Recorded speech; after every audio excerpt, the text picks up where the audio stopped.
Moussa ñi ñëw ci yow coalition Diomaye président nga bokkoon tey ñi ko fal mu nekk ci bopp réew mi sa parti ci la bokkoon tey ni ngeen gisee justice di ko doxee par rapport ak libération yi ngeen gis ñu ci bëgg a tëdd lu ëpp ci seen peine lépp jógee ci ndoddu procureur de la république alors que tey jii ñu bëri jàpp nañu ko procureur u Pastef la dafa bëgg a satisfaire benn nit muy le premier ministre tey ban jàngal nga ci am ak ban responsabilité yéen ngeen ci am ginnaaw yéen a jaayoon sénégalais yi ay rêve gëmloo leen ni ko su ngeen ñëwee lépp lu ñu doon jooy ci justice kenn dootu ko gis et on voit pareil. waaw merci si laaj bi tontu naa sawar a tontu mais dans un premier temps li may njëkk évacuer mooy sunu appartenance ci coalition Diomaye. mais fa ngeen bokk de. non bokk nu fa. ba 2029 fa ngeen bokk dama ni bokk nu fa bokkaanu fa. dama bëgg loolu mu leer si bopp Sénégal bokkatoo leen fa. bokk mësuñu fa. dañ fa bokkoon non c'était une élection. présidentielle. Pour 5 ans. C'était une coalition. Pour 5 ans. Non, attendez. Non, un engagement pour 5 ans. Mais attends, non, avant l'engagement. Ouais. Si c'était une coalition politique. Ouais. Mais c'était une coalition électorale. C'est juste pour les élections. Ouais. Après les élections, de une togat. Ouais. Définir les rôles. Et que fan le jëm. Ouais.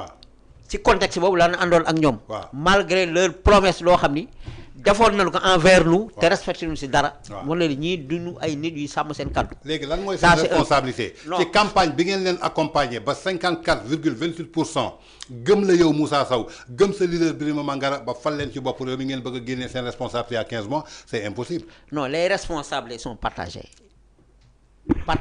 dans la mesure où les Sénégalais, les 54% des Sénégalais, ils n'ont pas de responsabilité de ce qui se passe dans ce pays. Kenn ko xamni voter nga Sonko tay ak Diomaye mëno wax ni amoo une part de responsabilité ci li xew ci réew mi.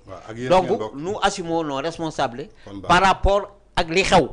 Raison pour laquelle ñu génn ci coalition bi xam nañu ñi fi ñu jëm baaxul te fi ñu jëmee réew mi baaxul. Ça c'est un. Deuxièmement, c'est très désolant. Et je suis affecté du fond de mon cœur de ce qui se passe dans ce pays dans le domaine de la justice. Ouais. Sur li nga xamné ay arrestation arbitraire ak détention longue détention préventive yi nga xamné tay mu ngi am sur aucune base légale.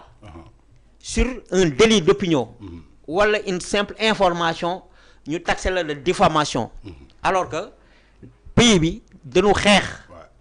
On s'est battu corps et âme avant l'élection présidentielle 2024 pour que la justice puisse dire au nom du peuple. Parce que la justice est rendue au nom du peuple. Si nous avons acquis, nous en un laps de temps, nous arrêtons les nit sur des simples propos. C'est juste des informations ou bien des propos que nous reprendre. Et ce qui est plus grave, moi, tu reprends des propos, nous jappala yow bay ki nga xamni mom mo waxone kallu gogu. C'est le cas de Badar Gadiaga ak tay Abdou Nguer nga xamni don naka netali de ce qui s'est passé du temps en fait de l'affaire bi nga xamni bon don na ci wax.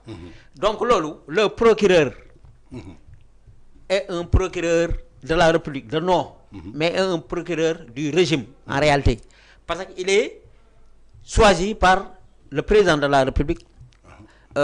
Suma djumul wala par le ministre de la justice par le ministre de la justice et le ministre de la justice est taxé d'une autorité politique par Ousmane Sonko kon tay bu santé procureur mu japp ay nit warul bett kenn li wara am moy dañ wara mettre tay en place et en urgence ñom sen bop waxon nañ ko ñu tek un juge des libertés pour bu ñu jappé nit arbitrairement mo mëna libérer nit ñi mais mo gën ñu yobul en instruction ba seen xol sedd ñu xëy suba condamné la à une peine boo xam ne moins que ce que tu as purgé à la prison ba pare ñu bàyyi la nga ñibbi dañ la war a démanger. Je suis en phase avec sama sœur Ndeye Sow Leila et c'est inscrit hein, quelque part. Je peux pas citer en fait article bi mais dès longtemps depuis l'année dernière xawma du temps de Macky il était dit clairement que buñ la jàppatee ñu tooñ la da nga wara dem ñu dédommager la par le biais de l'agence judiciaire de l'État. Maintenant nak la plupart des personnes duñu dafa requête yoyu parce que dañ nan buñu démé dañuy perte. Mais nanu gëm sen justice. Man je crois à les magistrats yi fi nek ñi nga xamni ñu ngi jox ay décisions de justice yo xamni c'est à l'encontre du régime présent. Ñom ñi nga xam dañu yaakaaroon justice dafa nek lon justice bu Macky Sall. Maintenant c'est le contraire. Il y a eu des revers de ce qui s'est passé par rapport à ce projet de loi yi nga xam ne dugal nañ ko bi ci mujj mooy barki démb rejet conseil constitutionnel par rapport ak seen règlement intérieur au niveau de l'Assemblée nationale de faire croire aux Sénégalais maintenant on peut convoquer un magistrat où se trouve la séparation des pouvoirs. Donc tey li am ba am mooy il faut que ñu réconcilier avec la justice te la justice mu ngi réconcilier avec les Sénégalais. Ce sont les politiques ñi nga xam ne tey ñoo yor les manettes ñoom ñoo bëgg jouer loo justice bi benn sale boulot te duñ ko nangu ndaxte y a des magistrats intègres dama ko yàgg wax Badara Gadiaga yàgg na wax ni il y a pas d'alternative à la justice te man loolu laa gëm te si loolu moo war a am ci réew mi parce que li bëgg a tas conseil constitutionnel parce que dafa rejeter yow say souhait mais ça c'est du n'importe quoi. On est dans quel pays? Alors le conseil constitutionnel existe depuis 1992.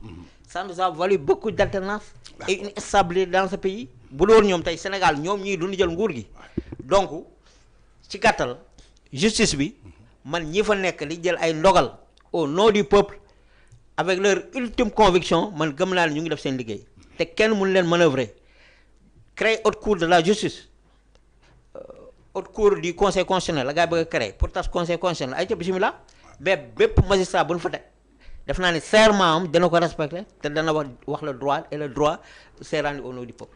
D'accord ba tey suñ jógee foofu Ndeye Sow Leila jiite parti bi du UPR dañuy ñëw ci li nga xamante